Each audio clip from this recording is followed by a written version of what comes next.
talking about Yeah. credit cards as a whole, if I I kind of see credit cards as like a 5 tier system. So like credit cards are placed in like different kind of tiers, and this is just like the way that my mind goes to the like when it comes to them. So I would say like the first tier. This is for people that has no credit, and this is pretty helpful because I've been talking to some people lately about this who have no credit whatsoever. Uh, this is gonna be. I don't know who Nah, you're pointing at right now. Randy. Yeah, Randy. Oh, He's No, got I credit, definitely just not a do, 'cause credit of card. yeah, cars exactly. and student loans.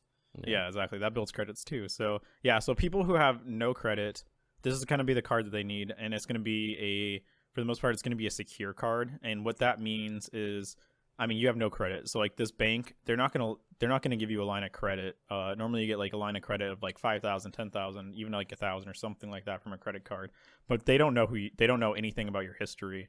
So they're not just gonna give you a line of credit and hope that you're gonna pay it back at some point.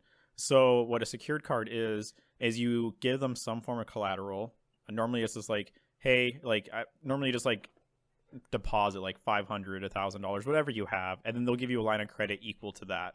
That way, if you don't end up paying it back, guess what? They can just take that money anyways. So that's what a secure card is, and if you don't have any credit, that's pretty much your only option. The military has some options too. Like we have the star card, which is only usable on bases. Which I mean, if you're like an airman or something like that in the dorms, honestly, it might not be a bad idea. Well, there's one more option that I did, and we've talked about it before. It's getting like co-signed onto like someone else's credit card. Oh, that is a good point. That Yeah. is, if you have no form of credit, talk to your parent or something like that, and just ask if you can be like an authorized user. Because Yeah. honestly, that's doing something like that. At least build your credit to get a better card. Because that secured Right. card, you're gonna upgrade out of it, and you want to keep these accounts open as long as possible. So you don't want to be like you don't want to grow out of these cards like the secured card, and then want to close them because that's once you close it, it stops building your credit. Yeah, So I know for me, like my grandma had.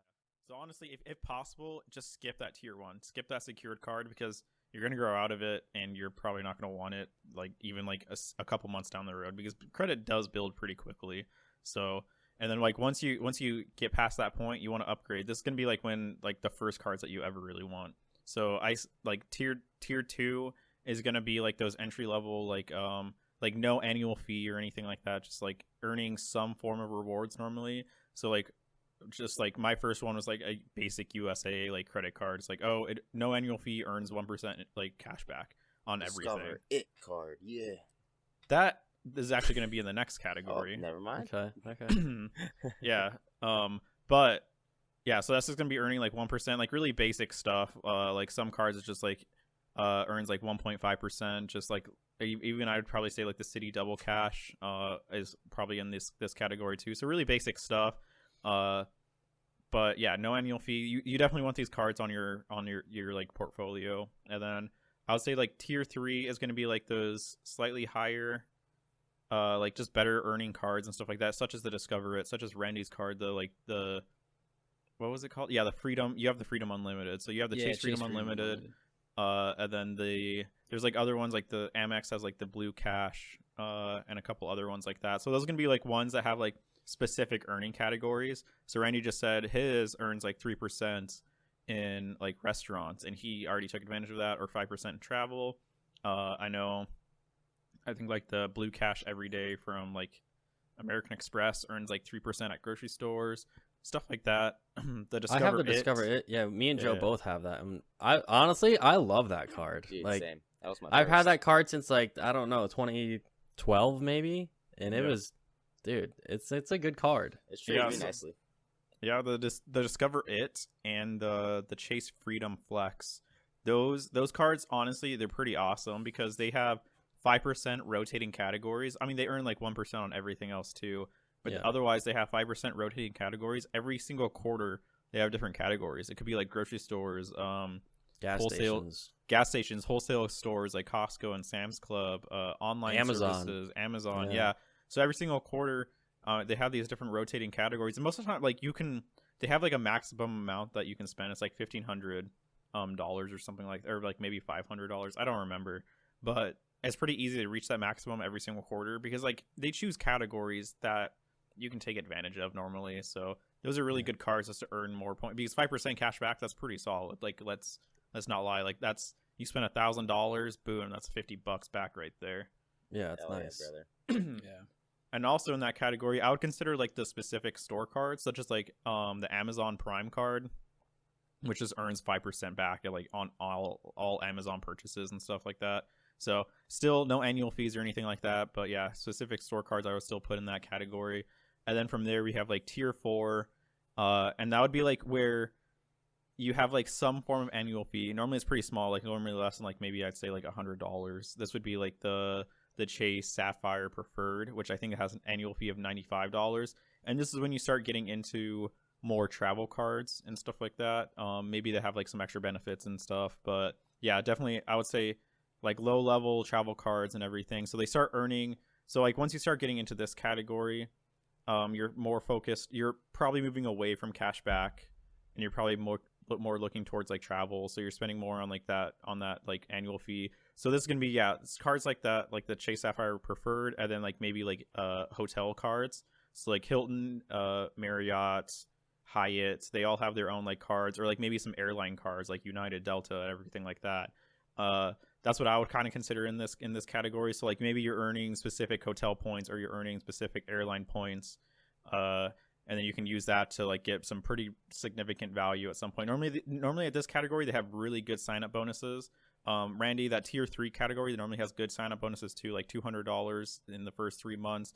But in this category, I mean, some of the basic like Hilton cards, if you like consider, like they give you points for the hotel, it's not cash back, but if you look at the value for them, like I just got an offer for a Hilton card like in the mail and everything. If I reached them out, it was like 200,000 Hilton points as a sign up bonus. Dang. And like if you consider that at that point, that's about $1,000 sign up bonus.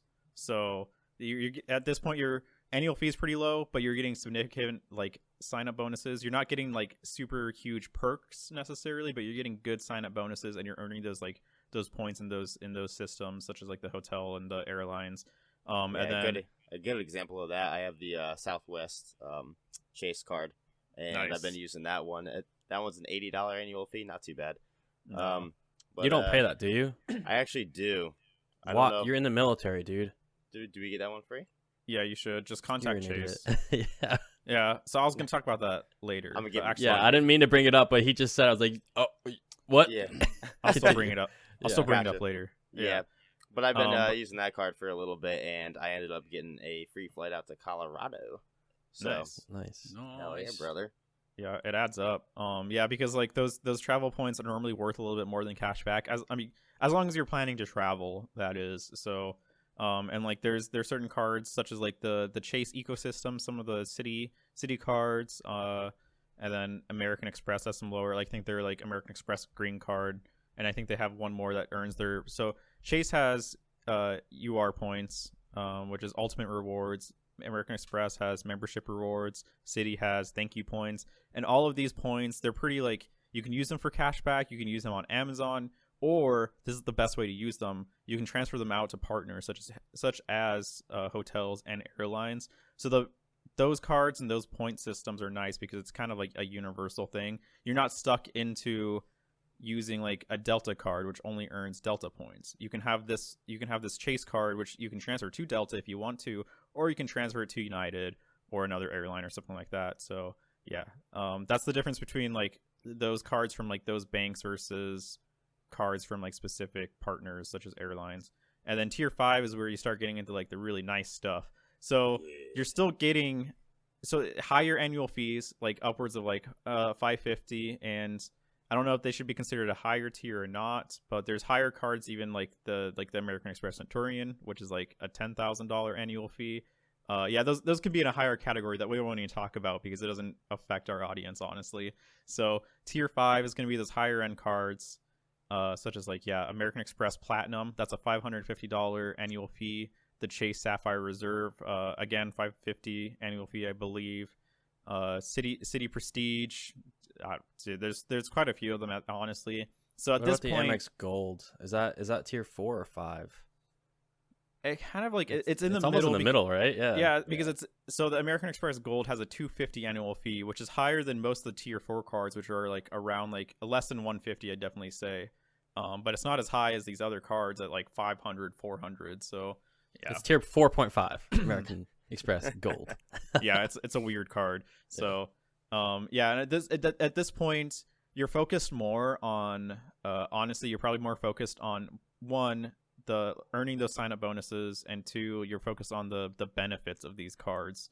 So most of the time they don't have very good like earning when it comes to like cashback or just like earning points, such as this Chase Sapphire Reserve doesn't honestly earn points very well because it's like 3% like back on like groceries and eating out and stuff like that. Like nothing crazy. Like that's the same that Randy gets. So yeah, for the annual fee, you're not really earning back that much from them, but you get some pretty sweet perks. So you get like let's switch to the American Express Platinum and talk about that. So with that, the biggest perks for it is when you travel, you get lounge access. And the Platinum is probably the best when it comes to lounge access because you get priority pass, which other cards do also get. It's kind of just like a universal system. And you can download their app and you can see like what lounges they have around the world and everything. And it's kind of just like a partnership of lounges. But American Express specifically, they also have their own lounges called Centurion lounges, which they're pretty nice. Gems is real nice. Denver just got theirs finished. Yeah. Yeah, I've been there twice already, and it's a really nice lounge. And the reason why these lounges are so beneficial is just think about when you travel at the airport. Think about how expensive food is. You know, airports they're raising the cost of those foods because you're stuck there. You already went through security. Most of the time, airports are in like kind of remote locations. It's like you're stuck there. You have to eat, so they can charge you really whatever they want. So like a meal at an airport probably like $20 for a single person. Let alone if you want to start drinking or something like that. So what these lounges are like, when I go to Denver now, I can go to the Centurion Lounge, dude. You get just free food. It's basically a buffet style. You get free dessert, and it's really good stuff too. Yeah, free dessert, open bar. It's unlimited drinks. Open bar at an airport. So mimosas on deck. That's flex. Yeah, for military, it's really free food. Yeah. But if you are paying the annual fee, it's worth the value right there. If you travel just a few times a year and you go to these lounges, the value really stacks up. And the American Express Platinum also allows you to go into Delta Sky lounges. So for the Platinum, yeah, right there, the Platinum Priority Pass, huge network. They have this Centurion lounges. So as just like a kind of like a summary about credit cards. So back to my tiers. Tier 1, that's going to be those secure cards. Don't want them long term. Tier 2, you're getting no annual fee. You're getting some kind of rewards. Tier 3, it's going to be those store cards like Amazon. It could be just like the specific cards like Discover and the Chase Freedom Flex, where it like rotates and everything like that. Tier 4 is going to be you're starting to get annual fees, and it's going to be like more possibly travel oriented or something like that, and you're getting some perks. And then Tier 5, it's going to be you're getting huge perks, bigger annual fees, and you're getting bigger, like it's going to be mainly like travel cards and everything at that point. So thanks for watching. If you liked this clip and want to see more, click the link below or head over to our channel, like, subscribe, and make sure to hit that bell icon so you can stay up to date on the most current lessons learned content. See ya!